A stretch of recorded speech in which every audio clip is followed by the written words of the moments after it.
नमस्कार छात्रों, जय सिया राम, राधे राधे। मैं हूँ शिखा और स्वागत है आपका शिखा संस्कृत क्लासेस में। छात्रों, आज हम करेंगे रामायण का भाग कौन सा? तीसरा। इससे पहले मैं आपको रामायण के 2 भाग करवा चुकी हूँ, ठीक है। अब देखिए, जिसमें मैं आपको रामायण की विषय वस्तु समझा चुकी हूँ और रामायण के आख्यान ये हम उसमें कर चुके हैं। आज जो हम करेंगे वो करेंगे हम रामायण कालीन समाज, परवर्ती ग्रंथों के लिए प्रेरणा स्रोत और साहित्य महत्व में आपको पढ़ा चुकी हूँ। इसके बाद हमारा जो रामायण का टॉपिक है, जो कि यूजीसी नेट की इकाई 9 में है, वो कंप्लीट हो जाएगा। और ग्रेड फर्स्ट और जो सेकंड है उसमें भी रामायण का टॉपिक दिया हुआ है, तो वो भी इसको करने से हमारा कंप्लीट हो जाएगा। उसके बाद हम पढ़ेंगे यूजीसी नेट इकाई 9 जो है उसका एक टॉपिक है महाभारत। तब हम क्या करेंगे? महाभारत। तो चलिए आगे देखते हैं। अब हम परवर्ती ग्रंथों के लिए प्रेरणा स्रोत, क्या कहा मैंने? परवर्ती ग्रंथों के लिए प्रेरणा का ये क्या रहा? रामायण प्रेरणा स्रोत रहा। रामायण क्या है? एक महाकाव्य ग्रंथ है। क्या है?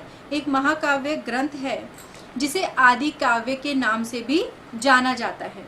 जानते हैं, मैंने आपको पहले पढ़ाया था कि रामायण क्या है? आदि काव्य है और वाल्मीकि क्या है? आदि कवि। चलिए आगे देखते हैं। अब देखिए, रामायण परवर्ती ग्रंथों के लिए अनेक विषयों के रूप में प्रेरणा का स्रोत काव्य रहा है। रामायण को आधार बनाकर क्या हुआ कि रामायण को आधार बनाया और उस आधार के अनुसार क्या हुआ? कई नाटक, काव्य, चंपू काव्य और चित्र काव्य क्या कहे लिखे गए हैं, जिनमें कालिदास द्वारा रचित रघुवंश महाकाव्य सर्वप्रसिद्ध है। कौन सा है? सर्वप्रसिद्ध है। कौन सा? रघुवंश महाकाव्य। नाटकों में भवभूतिकृत, क्या? भवभूति, ठीक है। कौन सा है? उत्तर रामचरित एवं दिंगनाग कृत कुंदमाला, ये दोनों नाटक करुण रस प्रधान हैं। अब इनका आधार क्या है? अगर आपसे पूछा जाए तो इनका आधार है रामायण। क्या है इनका आधार? इनका आधार है रामायण। इनमें रामायण के मुख्य संदर्भों का बहुत ही सुंदर ढंग से प्रदर्शन किया गया है। रामायण का कुछ जो हिस्सा है, ठीक है, उसको रामायण को आधार मानकर फिर इनके अंदर उसको रचा गया है, ठीक है। जैसे उत्तर रामचरित मैंने आपको बताया जो भवभूतिकृत है, और दिंगनाग कृत कौन सी है? कुंदमाला। ये दोनों नाटक करुण रस प्रधान है और रामायण इनका आधार है। अब रामायण पर आधारित मुख्य ग्रंथ कौन कौन से हैं ये अब हम आगे देखेंगे। देखिए, रामायण पर आधारित कौन कौन से नाटक हैं। पहला है अनर्घ राघव। किसका है ये? मुरारी। किसका है? मुरारी। प्रसन्न राघव। कौन सा? प्रसन्न राघव। ये है जयदेव का। बाल रामायण, ये किसकी लिखी हुई है? राजशेखर की। कुंदमाला, दिंगनाग। हनुमान नाटक, कौन सा? हनुमान नाटक, दामोदर मिश्र। महावीर चरित, कौन सा? महावीर चरित, भवभूति। और उत्तर रामचरित। पहला है महावीर चरित, दूसरा है उत्तर रामचरित। ये किसका है? भवभूति का। महावीर चरित भी किसका है? भवभूति जी का। अब है अभिषेक नाटक। अभिषेक नाटक है किसका? भास जी का। किसका है? भास जी का। आगे है प्रतिमा नाटक। प्रतिमा नाटक किसका है? वो भी है भास जी का, जो कि बहुत प्रसिद्ध है प्रतिमा नाटक। आगे देखिए, जानकी परिणय। कौन सा है? जानकी परिणय। ये किसका है? रामभद्र जी का। किसका है? रामभद्र जी का। और अद्भुत दर्पण, ये है महादेव जी का। अद्भुत दर्पण, ये है महादेव जी का। चलिए अब और आगे देखते हैं।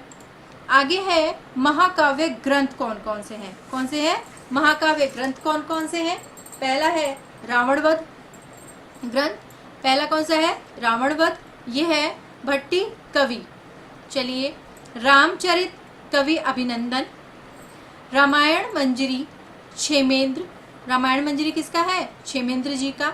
रघुवंश, रघुवंश किसका है? ये तो बहुत ही प्रसिद्ध है, कालिदास जी का है। सेतुबंध, प्रवरसेन। जानकी हरण, ये किसका है? कुमारदास जी का। रघुनाथाभ्युदय, ये किसका है? वामन भट्ट बाण। किसका है? वामन भट्ट बाण जी का। राघव पांडवीय, राघव पांडवीय किसका है?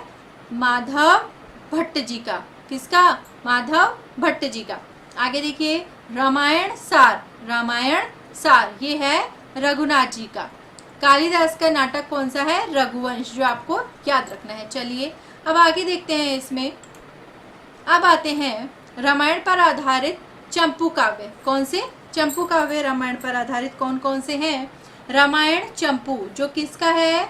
भोजकृत है। किसका है? भोजकृत है। फिर आती है रामायण कथा, जो कि है अनंत भट्ट जी की। फिर है उत्तर चंपू, जो कि है वेंकटाद्रि। चंपू रामायण लक्ष्मण भट्ट जी का है। रामचंद्र चंपू किसका है? विश्वनाथ सिंह जी का। चंपू राघव अनंताचार्य जी का। और अमोघ राघव दिवाकर जी का। अमोघ राघव दिवाकर जी का है। चलिए ये क्या है? ये है रामायण पर आधारित कुछ चंपू काव्य। अब आगे हम और देखेंगे। आगे देखिए, रामायण पर आधारित कुछ चित्र काव्य भी हैं, जो है यावद राघवियम। कौन सा? यावद राघवियम, विलोम वाक्य और रामलीला अमृतम। कौन सा है? रामलीला अमृतम। ये 3 क्या है? चित्र काव्य है, जो किस पर आधारित है? हमारे रामायण पर आधारित है। तो चलिए अब और आगे हम देखते हैं। आगे है रामायण कालिक। एक टॉपिक हमारा क्या है? रामायण कालिक सामाजिक दर्शन। चलिए, रामायण काल में सामाजिक दर्शन यानी समाज का वहाँ की कैसी परिस्थिति थी, क्या था, वो अब हम इसमें पढ़ेंगे। चलिए देखिए, प्रत्येक व्यक्ति अपने ज्ञान और विचार के अनुरूप ही आचरण करता है। ये तो हम जानते हैं कि जिस व्यक्ति का जितना ज्ञान है, जैसा उसका विचार है, वो उसी के अनुरूप ही आचरण करेगा, और जैसे करता है वैसा ही वो बन जाता है। हम जिस तरह का आचरण करेंगे रोजाना, हम जिस तरह का आचरण करेंगे, जैसे करते रहेंगे, वैसे ही हम बन जाएंगे। जीवन का क्या है? यही सूत्र है कि जैसा हम आचरण करेंगे वैसे ही हम बन जाएंगे। महर्षि वाल्मीकि ने रामचरित्र के माध्यम से मानव जीवन या मानव सभ्यता के विकास में अपेक्षित सभी गुणों की आवश्यकताओं की चर्चा की है। क्या है कि महर्षि वाल्मीकि जी ने रामचरित्र जी के माध्यम से जो मानव जीवन की, जो सभ्यता के विकास के लिए जो सभी गुणों की आवश्यकता होती है, उसके बारे में यहाँ पर चर्चा की है, जिसकी विश्व के प्रत्येक सभ्यता को सदा आवश्यकता रहेगी। ऐसा रामचंद्र जी का चरित्र वहाँ पर बताया गया है। रामायण में वर्णित राम राज्य की सभी प्रजा वेदज्ञ थी, ज्ञान संपन्न शूरवीर, संसार के कल्याण में संलग्न तथा समस्त मानवीय गुणों जैसे दया, सत्यपरता, पवित्रता, उदारता आदि से युक्त थे। कैसे थे वहाँ पे? प्रजा कैसी थी? वेदज्ञ थी, वेद आदि करने वाली थी। ज्ञान संपन्न वहाँ पे शूरवीर थे, और संसार का कल्याण में करने में वो संलग्न रहते थे। समस्त मानवीय गुणों जैसे कौन कौन से मानवीय गुण? दया, सत्यपरता, पवित्रता, उदारता आदि से क्या थे? वो युक्त थे। अब देखिए, सर्वे वेद विदः सूरः सर्वे लोकहितः रता। सर्वे यानी सभी शूरवीर लोकहित में रत रहते थे। सर्वे सभी, ज्ञानोप संपन्ना समुदिता, यानी ज्ञान क्या है? दया में संपन्न रहते थे, सत्यपरता थे, उनमें उदारता थी, इन सब में वो क्या थे? संपन्न थे। ठीक है, ज्ञान संपन्न, ज्ञानोप संपन्ना, ज्ञान से संपन्न, शूरा सर्वे लोक हिते रताः। ठीक है, ज्ञान से संपन्न सभी शूरवीर जो है संसार के कल्याण में संलग्न रहते थे। चलिए, गुणहीन क्या? और मानवीय गुण जैसे कौन कौन से थे वो मैंने आपको बताए। अब आगे देखिए, बालकांड वाल्मीकि रामायण में, चलिए, समाज में सभी वर्ण, ठीक है, ब्राह्मण, क्षत्रिय, वैश्य और शूद्र एक दूसरे के सहयोग करते हुए रहते थे। वहाँ पर क्या थे? ब्राह्मण थे, क्षत्रिय थे, वैश्य थे और शूद्र थे। वो कैसे रहते थे? वो एक दूसरे का सहयोग करते हुए उसमें रहते थे। जाति भेद, वर्ण भेद की दूषित भावना वहाँ पर नहीं थी। क्या नहीं थी? ना तो वहाँ पर जाति कोई भेद की थी, और ना ही वर्ण भेद की वहाँ पर कोई भावना थी, गलत। सभी को समान अधिकार और न्याय प्राप्त होता था। क्या था? सभी को समान अधिकार प्राप्त था और सभी को न्याय वहाँ पर प्राप्त होता था। चलिए, ब्रह्मक्षत्रम संतस्ते कोशम संपूर्यन सुतीक्ष्ण दंडः संप्रेक्षय पुरुषस्य बलम। रामायण एक ऐसे सभ्य समाज के निर्माण को संदेश देता है जिस समाज में धार्मिक न्याय प्रिय राजाओं के सुशासन में संपूर्ण समाज धन धान्य से युक्त हो।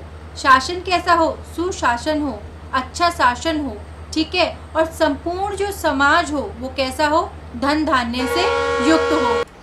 सभी गौ आदि पशुओं से समृद्ध हो, अश्व आदि आशुगामी वाहनों से युक्त हो तथा कोई भी निर्धन नहीं हो। ठीक है, ये क्या है? रामायण कालीन सभ्य समाज, उस वक्त सामाजिक दर्शन जो वहाँ का था। चलिए आगे देखते हैं। अब हम आगे देखिए, आधुनिक सभ्यता में हम लोग अंधविश्वास में आगे दौड़ रहे हैं, जहाँ संपूर्ण विश्व विकास के नाम पर विनाश की तरफ बढ़ रहा है। औद्योगिक विकास यान वाहनों के प्रदूषण से प्रकृति को नष्ट करने में तुले हुए हैं। रामायण के अनुसार धन धान्य समृद्धि का मूल कौन था? गौ माता। कौन थी? गौ माता थी। ठीक है, वेद में भी कहा गया है, क्या कहा गया है? कि धेनुः सदनम रयिणामः, धेनु सदनम रयिणामः, अर्थात गाय सर्वविध धन समृद्धि की खान है। गाय क्या है? सर्वविध धन समृद्धि की क्या है? खान है। चलिए आगे देखिए, प्राकृतिक और शुद्ध गौवंश की रक्षा कर, प्राकृतिक और शुद्ध गौवंश की रक्षा कर हम मानव सभ्यता को स्वस्थ एवं दीर्घायु कर सकते हैं। किसकी? गौवंश की रक्षा करके, तथा अश्वयुक्त वाहनों और तत्कालीन बिना ईंधन से उड़ने वाले हवाई जहाजों, पुष्पक विमान, पहले क्या थे? पुष्पक विमान की खोज कर उनके प्रयोग से विश्व पर्यावरण को प्रदूषण से मुक्त हम क्या कर सकते हैं? प्रदूषण से हम उसको मुक्त कर सकते हैं। चलिए आगे देखिए, रामायण कालीन सभ्यता का वर्णन करते हुए वाल्मीकि मुनि जी कहते हैं कि अयोध्या नगरी में कोई नर नारी कामी, कंदर्प, निष्ठुर, मूर्ख यानी अविद्वान, कपटी और नास्तिक नहीं था। ठीक है, सभी नर नारी कैसे थे? वहाँ पर धार्मिक थे, जितेंद्रिय थे, महर्षियों के समान सच्चरित्र और शालीन थे। सभी लोग नित्य अग्निहोत्र करते थे। कोई शूद्र वृत्ति वाला या चोर नहीं था। सभी अहिंसा यम नियमों का पालन करते, दानी थे। कोई भी व्यक्ति पागल, तनावग्रस्त या व्यथित चित्त वाला नहीं था, क्योंकि वो गौ की रक्षा करते थे, गाय का सेवा करते थे, इसलिए वो धन धान्य से युक्त थे। सभी पुत्र पौत्र सहित आनंद पूर्वक दीर्घायु जीवन व्यतीत करते थे। चलिए आगे देखते हैं। इस प्रकार तत्कालीन सभ्यता का चित्रण हमें उस तरह का एक समृद्ध, ज्ञानवान और शीलवान तथा धार्मिक मानव सभ्यता की महत्वता को क्या करता है? बताता है। आज उसका अनुसरण कर अपनी विकृत सामाजिक यानी जो बिगड़ी हुई सामाजिक जो व्यवस्था है को हम क्या कर सकते हैं? दूर कर एक सभ्य समाज का हम क्या कर सकते हैं? निर्माण कर सकते हैं। देखिए यहाँ पर हमारा रामायण कालीन समाज जो टॉपिक है वो खत्म होता है। अब आगे देखिए, रामायण की कुछ महत्वपूर्ण सूक्तियाँ हैं। क्या है? कुछ महत्वपूर्ण इसकी सूक्तियाँ हैं जो हमें ध्यान रखनी चाहिए, क्योंकि सूक्ति देखकर भी पूछ लिया जाता है कि ये किससे लिया गया है या ये सूक्ति किस में से है। ठीक है, तो चलिए आगे देखते हैं। सूक्तियाँ देखिए, स्त्रीणाम भर्ता ही देवता। पहली सूक्ति क्या है? स्त्रीणाम भर्ता ही देवता। दूसरी देखिए, न मिथ्या ऋषि भाषितम, न मिथ्या ऋषि भाषितम। आगे देखते हैं अब हम, वने दोषा ही बहवः। आगे देखिए, स्त्रीणाम पवित्रम परमम पतिरेको विशिष्यते, विशिष्यते। आगे देखिए, उत्साहवन्तः पुरुषाः नावसीदन्ति कर्मसु, नावसीदन्ति कर्मसु। अप्रियस्य च पथस्य वक्ता श्रोता च दुर्लभः। गतं तु नानुशोचन्ति, गतं तु गतमेव हि। अलङ्कारौ हि नारीणां क्षमा तु पुरुषस्य वा। आगे देखिए, कामात्मता न प्रशस्ता। आगे, न सुखालभ्यते सुखम, नास्ति पुत्र समः प्रियः, नास्ति पुत्र समः प्रियः। अनन्य रूपा पुरुषस्य दारा। दूसरे आगे देखिए, कुलीनम कुलीनम वा वीरम पुरुषाम नीनम, चरित्रम एव व्याख्याति शुचिम वा यदि वा शुचिम। आगे देखिए, आम्रम छित्त्वा कुठारेण निम्बम परिचरेतु कः, न परिणाहतं भक्ष्यम व्याघ्रः खादिम इच्छति। चलिए थोड़ा सा और अब आगे देखते हैं। सुलभः पुरुषा राजन सततं प्रिय वादिनः, अप्रियस्य च पथस्य वक्ता श्रोता च दुर्लभः। आगे, उत्साहवन्तः पुरुषा नावसीदन्ति कर्मसु, रिद्धियुक्ता हि पुरुषा न सहन्ते परस्त्वं, भयं भीतादः ही जायते। चलिए छात्रों, आज का हमारा ये टॉपिक ख़त्म हुआ, अर्थात रामायण का जो हमारा टॉपिक था यूजीसी नेट इकाई में और फर्स्ट ग्रेड सेकंड ग्रेड में, ये आज कंप्लीट हो गया है। अब इसके आगे की वीडियो में हम इसके कुछ क्वेश्चन आंसर, जो रामायण से संबंधित जो प्रश्न उत्तर हैं, हम उनको क्या करेंगे, सॉल्व करेंगे। तब तक आप इसको देखिए, समझिए, पढ़िए इसको और याद कीजिए। चलिए, और शिखा संस्कृत क्लासेस को लाइक कीजिए, शेयर कीजिए और सब्सक्राइब कर दीजिए। तब तक के लिए धन्यवाद। राधे राधे, जय सिया राम।